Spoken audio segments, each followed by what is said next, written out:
بسم اللہ الرحمن الرحیم۔ السلام علیکم ورحمۃ اللہ تعالی وبرکاتہ۔ خداوند قدوس کا کروڑوں بار شکر ہے، اس کا احسان عظیم اور فضل عمیم ہے کہ اس نے نعمت ایمان کے ساتھ ماہ رمضان کے بابرکت لمحات اور پرکیف ساعات ہمیں عطا فرمائیں۔ اللہ تعالیٰ کی بارگاہ اقدس میں صمیم قلب سے دعا ہے، عاجزانہ التجا ہے کہ وہ ہمارے ٹوٹی پھوٹی عبادات کو، سجدوں کو اور روزوں کو اپنی بارگاہ اقدس میں شرف قبولیت عطا فرمائے۔ جہاں بھر میں اہل ایمان روزوں کی صورت میں، تراویح کی صورت میں، نوافل کی صورت میں، تلاوات کی صورت میں، استغفار کی صورت میں، درود پاک کی صورت میں اپنی عبادات کی نظریں اللہ تعالیٰ کے حضور پیش کر رہے ہیں۔ اللہ تعالیٰ کی بارگاہ اقدس میں عاجزانہ التجا ہے کہ وہ ہماری عبادات کے موافق نہیں بلکہ اپنی شان رحمت کے مطابق اور اپنے فضل و کرم کے موافق ہمیں اجر و ثواب عطا فرمائے۔ رب ذوالجلال ماہ رمضان کی برکات اور سعادات سے امت مسلمہ کے ایک ایک فرد کو مالا مال، مستفید اور مستنیر فرمائے۔ بہت سارے احباب نے ایک مسئلہ دریافت کیا ہے اور آج میں نے اس امر کو پسند کیا کہ ابتدا میں وہ مسئلہ آپ کی خدمت اقدس میں عرض کر دوں۔ مسئلہ یہ ہے کہ زکوٰۃ کو کس طرح کیلکولیٹ کیا جائے۔ تو فقہی باریکیوں اور پاجیدگیوں سے صرف نظر کرتے ہوئے میں عام فہم انداز میں جس ڈھب سے ہم پاکستانی لوگ زندگی بسر کر رہے ہیں اس انداز سے زکوٰۃ کیلکولیٹ کرنے کا آسان طریقہ آپ کو عرض کرتا ہوں۔ میں گزارش کروں گا کہ میری اس گفتگو کو آپ آگے پہنچائیں تاکہ جو لوگ زکوٰۃ کے حوالے سے کسی تذبذب کا شکار ہیں، کسی التباس اور اشتباہ کا شکار ہیں، ان کو مسئلہ کی کلیئرٹی مل جائے۔ زکوٰۃ کے کیلکولیٹ کرنے کا بڑا آسان طریقہ ہے۔ آپ دیکھیں کہ آپ کے پاس، آپ کے گھر میں کتنی رقم موجود ہے۔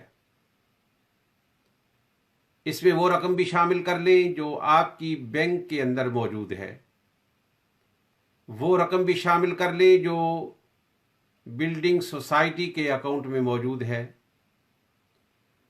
اس میں وہ رقم بھی شامل کر لیں جو آپ نے کسی کو قرض دیا ہوا ہے، اس میں وہ رقم بھی شامل کر لیں کہ اگر آپ نے کمیٹی دی ہوئی ہے تو جتنی کمیٹیاں آپ دے چکے ہیں، اس میں وہ رقم بھی شامل کر لیں جو آپ نے کسی کو قرض دے رکھی ہے، اور اس میں ان پلاٹوں کی رقم بھی شامل کر لیں جو مکان بنانے کے لیے نہیں بلکہ بزنس کے لیے آپ نے خرید رکھے ہیں۔ گھر کی رقم کو، نمبر 2 زیور کی رقم کو، نمبر 3 بینک کی رقم کو، نمبر 4 بلڈنگ سوسائٹی کی رقم کو، نمبر 5 جو آپ نے پرائز بانڈز وغیرہ پوسٹ آفس سے لے رکھے ہیں ان کو، نمبر 6 جو کمیٹیوں کی انسٹالمنٹس آپ دے چکے ہیں اس رقم کو، نمبر 7 جو آپ نے کسی کو قرض دے رکھا ہے اس رقم کو۔ ان ساری رقوم کو جمع کر لیں۔ پھر اگر آپ نے کسی کا قرض دینا ہے تو اتنی مقدار مائنس کر لیں، اور جس مہینہ کے اندر آپ زکوٰۃ دے رہے ہیں، اگر آپ نے قسطوں پر اشیاء کو خرید رکھا ہے یا مکان کی مورگیج دینی ہے تو صرف اس مہینے کی انسٹالمنٹ جس میں آپ زکوٰۃ دے رہے ہیں اس کو نفی کر لیں، تو جو نیٹ کیپٹل آپ کے پاس بچے گا اس پر زکوٰۃ لاگو ہوگی، اور اس نیٹ اماؤنٹ کو آپ 40 سے ڈیوائیڈ کر دیں، 40 سے ڈیوائیڈ کر دیں، تو جو جواب آئے گا وہ آپ کی زکوٰۃ کی رقم ہوگی جو آپ نے ادا کرنی ہے۔ زکوٰۃ کے حوالے سے یہ مسئلہ بھی ذہن نشین فرما لیں کہ زکوٰۃ ادا کرنے کے لیے ہرگز یہ ضروری نہیں ہے کہ آپ جس کو زکوٰۃ دے رہے ہیں اس کو بتائیں کہ یہ میں آپ کو زکوٰۃ دے رہا ہوں، اس لیے کہ معاشرہ کے بہت سارے سفید پوش انسان غربت کی سطح سے بھی نیچے کی زندگی بسر کر رہے ہیں، مگر وہ زکوٰۃ اور صدقات لینے کو پسند نہیں کرتے۔ تو زکوٰۃ کی ادائیگی کے لیے زکوٰۃ کہہ کر زکوٰۃ دینا یہ ضروری نہیں ہے، بلکہ اگر گفٹ کہہ کر، ہدیہ کہہ کے، تحفہ کہہ کے، عیدی کہہ کے ان کو زکوٰۃ کی رقم دیں تو آپ کی زکوٰۃ ادا ہو جائے گی۔ ہاں، اگر آپ کو شبہ لاحق ہو کہ خدا جانے جس کو میں زکوٰۃ دے رہا ہوں وہ زکوٰۃ لینے کا حقدار بھی ہے یا لینے کا حقدار نہیں، تو اس شکل میں اس کو بتا دیں کہ بھائی یہ زکوٰۃ کے پیسے ہیں۔ زکوٰۃ آپ سادات کو نہیں دے سکتے، اور سادات بھی اپنی زکوٰۃ سادات کو نہیں دے سکتے۔ زکوٰۃ بھی، فدیہ بھی، فطرانہ بھی، کفارات کی رقم بھی، اور وہ رقم جو آپ نے منت مان رکھی ہو، ان میں سے کوئی رقم بھی نہ آپ سید کو دے سکتے ہیں، نہ آپ والدین کو دے سکتے ہیں، نہ آپ اولاد کو دے سکتے ہیں۔ ان کے علاوہ، سادات کے علاوہ، والدین کے علاوہ اور اولاد کے علاوہ جتنے بھی لوگ ہیں، اگر وہ حقدار ہوں، غریب ہوں، اور ان کے پاس ضروریات سے زائد تقریباً 250 پاؤنڈ نہ ہوں، تو ان کو آپ زکوٰۃ دے سکتے ہیں، زکوٰۃ ان کے لیے صحیح ہوگی۔ زکوٰۃ کے لیے انتہائی اہم مسئلہ یہ بھی ذہن نشین فرما لیں کہ زکوٰۃ کس کو دیں گے۔ زکوٰۃ کا حقدار سب سے پہلے آپ کا سب سے قریبی رشتہ دار ہے۔ اپنے چچاؤں کو دیکھیں، اپنے تایاؤں کو دیکھیں، یعنی اپنے والد گرامی کے بھائیوں کو دیکھیں، والد گرامی کی بہنوں کو دیکھیں، پھر والدہ کے بھائیوں کو دیکھیں، والدہ کی بہنوں کو دیکھیں، پھر اپنے اور رشتہ داروں کو دیکھیں، پھر قریب کے رشتہ داروں کے بعد دور کے رشتہ داروں کو دیکھیں، پھر جو آپ کام کر رہے ہیں اس کام میں شریک لوگوں کو دیکھیں، پھر اپنے محلہ کو دیکھیں، اپنے گاؤں کو دیکھیں، اپنے شہر کو دیکھیں، اپنے ملک کو دیکھیں، اور وہاں پر اگر زکوٰۃ لینے کا کوئی حقدار نہ ہو تو پھر آپ باہر کی سمت کی جانب نگاہ کریں۔ مصیبت یہ ہے کہ ہم تساہل پسند ہو گئے ہیں، سہولت پسند ہو گئے ہیں، ہم اپنی زکوٰۃ کسی کو دے کر اس ذمہ داری سے عہدہ برآ ہو جاتے ہیں۔ تاجدار دو جہاں صلی اللہ علیہ وآلہ وسلم نے ایک بار نہیں 2 بار قسم یاد کی، اور 2 بار قسم یاد کر کے کہا کہ وہ شخص جو اپنے صدقات اغیار کو دیتا ہے، حالانکہ اس کے رشتہ دار بھی اس صدقات کے حقدار تھے اور مستحق تھے، اور غربت اور افلاس کی زندگی بسر کر رہے تھے، تو ایسے شخص کی صدقہ اور خیرات کو اللہ رب العزت قبول نہیں فرماتا، بلکہ اللہ رب العزت قیامت کے دن ایسے شخص کی طرف دیکھے گا بھی نہیں۔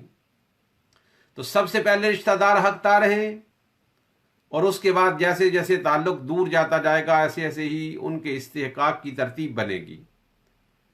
ہاں، اگر ان میں سے کوئی بھی صاحب استحقاق نہیں ہے تو پھر آپ باہر کی جانب دیکھیں اور اس چیریٹی کے حوالے کریں جس پر آپ کو کامل اعتماد ہو اور کامل اعتقاد ہو کہ یہ زکوٰۃ کو متعلقات اور متعلقہ شخصوں تک پہنچا رہی ہے۔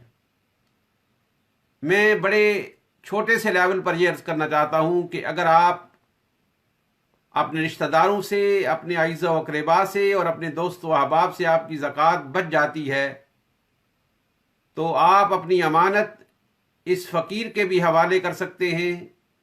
انشاءاللہ العزیز اللہ رب العزت کی توفیق و عنایت سے یہ فقیر یعنی محمد حسین ساجد الہاشمی القادری آپ کی زکوٰۃ کی، آپ کے فدیہ کی، آپ کے صدقہ فطر کی، آپ کے کفارات کی 100% اماؤنٹ جو ہے وہ مستحقین تک پہنچا دے گا۔ اللہ رب العزت ہمیں خوش دلی سے، فراخ دلی سے زکوٰۃ کو ادا کرنے کی توفیق عطا فرمائے۔ اور زکوٰۃ کے حوالے سے یہ بات بھی ذہن نشین فرما لیں، بہت سارے لوگوں نے یہ پوچھا ہے کہ جو زیور خاتون استعمال کر رہی ہے، کیا اس پر بھی زکوٰۃ ہوگی؟ بالکل زکوٰۃ ہوگی۔ زیور سونے اور چاندی کا ایک ایسی چیز ہے کہ یہ جس شکل میں بھی ہوں ان پر زکوٰۃ ہوگی۔ یہ بھی ذہن رہے کہ بعض لوگ اپنے بیٹوں کے لیے، اپنی بہو کے لیے، اپنی بیٹیوں کے لیے زیور پہلے سے بنوا کے رکھ لیتے ہیں، اس زیور پر بھی زکوٰۃ ہوگی۔ سونے اور چاندی کو جس شکل میں بھی رکھا جائے بہرحال اس کی زکوٰۃ ادا کرنی پڑے گی۔ اللہ تعالیٰ تاجدار دو جہاں صلی اللہ علیہ وسلم کے تصدق سے ہمیں اپنے دیے ہوئے مال سے اپنی راہ میں خوش دلی سے اور سخاوت و فیاضی سے تقسیم کرنے کی توفیق عطا فرمائے۔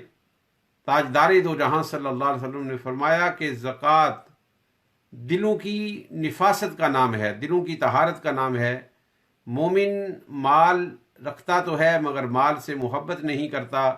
جب اسے اللہ تعالیٰ کی طرف سے بلاوا آتا ہے یا اس کے رسول صلی اللہ علیہ وسلم کی طرف سے دعوت آتی ہے تو وہ بغیر جھجک کے اللہ اور اس کے رسول کے نام پر اپنا سب کچھ قربان کر دیتا ہے۔ یہ تو مسئلہ ہوا جو میں نے زکوٰۃ کے حوالے سے آپ کی خدمت اقدس میں عرض کر دیا ہے۔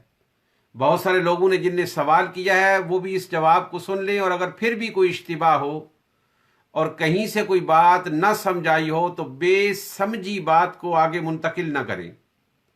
جس بات کی آپ کو سمجھ نہیں آئی اس کو آگے منتقل نہ کریں۔ آگے منتقل اس وقت کریں جب آپ کا ذہن 100% مطمئن ہو۔ اور یہ بات ذہن نشین فرمائیں کہ بعض لوگ ہر میسج کو فارورڈ کرتے ہیں، ایسا ہرگز نہ کریں۔ اگر تو آپ کو یقین ہو کہ یہ قرآن پاک کی بات ہے یا جس نسبت سے یہ پوسٹ آئی ہے وہ نسبت صحیح ہے تو اس کو آگے پھیلائیں، مگر اکثر یہ دیکھنے میں آ رہا ہے کہ فیک باتیں اسلام کی جانب، قرآن کی جانب اور نبی دو جہاں صلی اللہ علیہ وسلم کی طرف منسوب کی جا رہی ہیں۔ یہ اس دور کا بہت بڑا ظلم ہے۔ جو چیز آقا دو جہاں صلی اللہ علیہ وسلم کے ساتھ نسبت نہیں رکھتی، چاہے وہ بال مبارک ہوں، چاہے وہ پیالہ مبارک ہو، چاہے وہ آنسو مبارک ہوں، یا چاہے کوئی اور چیز ہو، اس کو نبی دو جہاں صلی اللہ علیہ وسلم کی ذات اقدس کی طرف منسوب کر دینا یہ گناہ عظیم ہے اور اپنے آپ کو دوزخ کا ایندھن بنا دینے والا ہے۔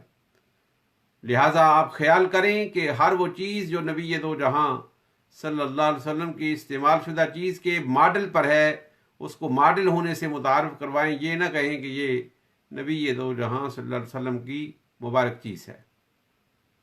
یہ تو زکوٰۃ کا مسئلہ تھا جو بہت سارے احباب نے پوچھا اور میں نے اس کو بڑی وضاحت کے ساتھ عرض کر دیا۔ تاہم پھر بھی اگر کسی کو اشکال ہو، کسی کو التباس ہو تو آپ کسی وقت بھی اس فقیر سے رابطہ کر سکتے ہیں۔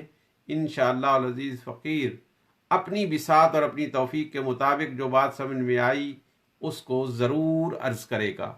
اللہ تعالی ہمیں دین اسلام کا فہم عطا فرمائے اور فہم کے بعد دین اسلام کی مسائل پر عمل کرنے کی توفیق عطا فرمائے، اوامر کو بجا لانے میں اور نواہی سے اجتناب کرنے کی توفیق عطا فرمائے۔ اب ہم اپنے موضوع کی طرف آتے ہیں، اور وہ موضوع دانائے سبل، ختم الرسول، مولا کل، تاجدار دو جہاں، سیاہ لامکاں علیہ تحیت و ثنا کے لب و رخسار کا، خد و خال کا، چہرہ نور کا، زلف عنبری کا، سینہ علم نشرہ کا، مازاق کے نینوں کا تذکرہ ہے۔ 2 دن کی گفتگو میں نبی دو جہاں صلی اللہ علیہ وآلہ وسلم کے منہ مبارک کے حوالے سے میں نے اپنی معروضات پیش کی اور ایک درد دل آپ کو سنایا تھا۔ مجھے نہیں معلوم کہ کسی صاحب ایمان نے اس سے اختلاف کیا ہو، اس لیے کہ بات نئی ضرور تھی مگر دل کو لگنے والی تھی کہ تاجدار دو جہاں صلی اللہ علیہ وآلہ وسلم کے ساتھ آپ اس طرح کا تعلق بنا لیں، اس طرح کا ربط اور اس طرح کا واسطہ بنا لیں کہ سوتے اٹھتے بیٹھتے چلتے ہر وقت آقا دو جہاں صلی اللہ تعالی علیہ وآلہ وسلم کا ذکر ہو۔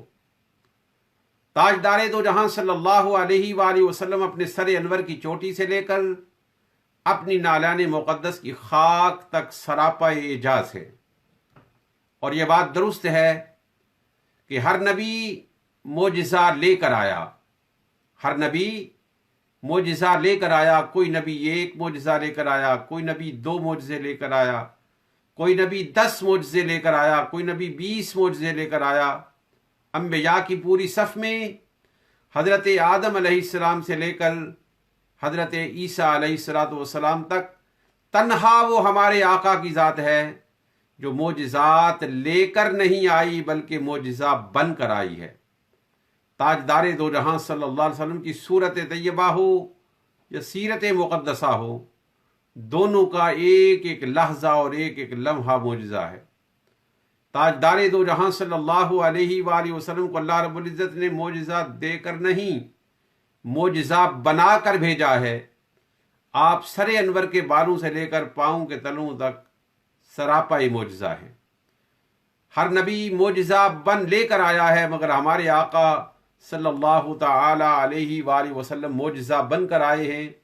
قرآن حکیم فرقان مجید میں اللہ رب العزت نے فرمایا، یا ایھا الناس قد جاءکم برہان، اے لوگو بے شک تمہارے پاس برہان آ گئی ہے۔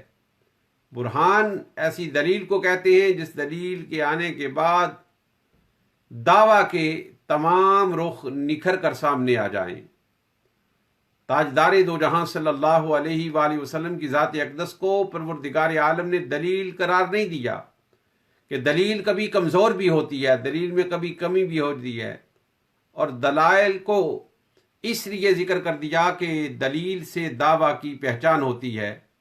تو فرمایا قد جاءکم برہان یا ایھا الناس قد جاءکم برہان من ربکم، لوگو تمہارے پاس تمہارے رب کی طرف سے بڑی واضح دلیل آ گئی ہے۔ اب اگر کسی نے علم الہی کو دیکھنا ہو تو وہ علم مصطفیٰ کو دیکھ لے، کسی نے عفو الہی کو دیکھنا ہو تو وہ عفو مصطفیٰ کو دیکھ لے، کسی نے اللہ رب العزت کے کرم اور رحمت کی وسعتوں کو دیکھنا ہے تو وہ رحمت وسعت مصطفیٰ دیکھ لے۔ تاجدار دو جہاں صلی اللہ علیہ وآلہ وسلم اللہ رب العزت کے وجود پر اس کائنات میں دلیل اعظم ہیں اور دلیل اکبر ہیں اور سب سے بڑی نعمت ہیں اور سب سے بڑا اللہ رب العزت کا فضل ہے۔ تاجدار دو جہاں صلی اللہ علیہ وآلہ وسلم کے بال مبارک کی بات ہو رہی تھی۔ قربان جائیں، بال مبارک پر بھی لاکھوں سلام ہوں اور کروڑوں سلام ہوں۔ تاجدار دو جہاں صلی اللہ علیہ وآلہ وسلم کے بال مبارک کے اندر بے شمار برکات تھیں۔ جنگ یرموک میں حضرت خالد بن ولید رضی اللہ تعالی عنہ شریک ہوئے، اور حضرت خالد بن ولید رضی اللہ تعالی عنہ تاجدار دو جہاں صلی اللہ علیہ وآلہ وسلم کے جلیل القدر صحابی ہیں۔ میرے آقا نے آپ کی توصیف فرمائی ہے، اور میرے آقا نے فرمایا نعم عبداللہ خالد بن ولید، خالد بن ولید کتنا اچھا بندہ ہے، اور پھر فرمایا کہ وہ اللہ کی بے نیام تلواروں میں سے ایک تلوار ہے۔ سیدنا خالد بن ولید کو اللہ رب العزت نے سیف من سیوف اللہ المسلول کہا ہے۔ اللہ تعالیٰ کی بے نیام تلواروں میں سے ایک تلوار خالد بن ولید ہے۔ سیدنا خالد بن ولید رضی اللہ تعالیٰ عنہ علمی حربوں میں بڑے ماہر تھے۔ آپ نے اسلام قبول کرنے کے بعد تقریباً 100 جنگوں کے اندر شرکت کی، اور 100 جنگ میں ایک دفعہ بھی آپ کو شکست نہیں ہوئی، ہر دفعہ آپ کو فتح مبین ہوتی رہی، اور ہر وقت آپ کا پرچم پہلے سے بلند ہوتا رہا۔ مگر اس کی وجہ کیا ہے؟ حضرت خالد بن ولید جو اللہ کی تلواروں میں سے ایک تلوار ہے، خالد بن ولید جو اسلامی لشکروں کے کمانڈر ان چیف ہوتے تھے، خالد بن ولید جنہوں نے حضرت عمر فاروق رضی اللہ تعالیٰ عنہ کے زمانے میں ملک عراق اور ملک شام کو فتح کر لیا تھا، 100 غزوات کے اندر اور جنگوں کے اندر یہ شریک ہوئے، مگر ایک بار بھی ان کو شکست نہیں ہوئی۔ جب ان سے پوچھا گیا کہ کیا وجہ ہے، آپ ہمیشہ کامیاب و کامران لوٹتے ہیں، تو ان نے کہا بات اور کچھ نہیں ہے، ایک بار نبی دو جہاں صلی اللہ علیہ وسلم اپنے بال مبارک کٹا رہے تھے، اور اس وقت میں بھی پاس موجود تھا۔ تاجدار دو جہاں صلی اللہ علیہ وسلم کی کسی بال مبارک کو کوئی صحابی ہرگز نیچے نہ گرنے دیتا تھا،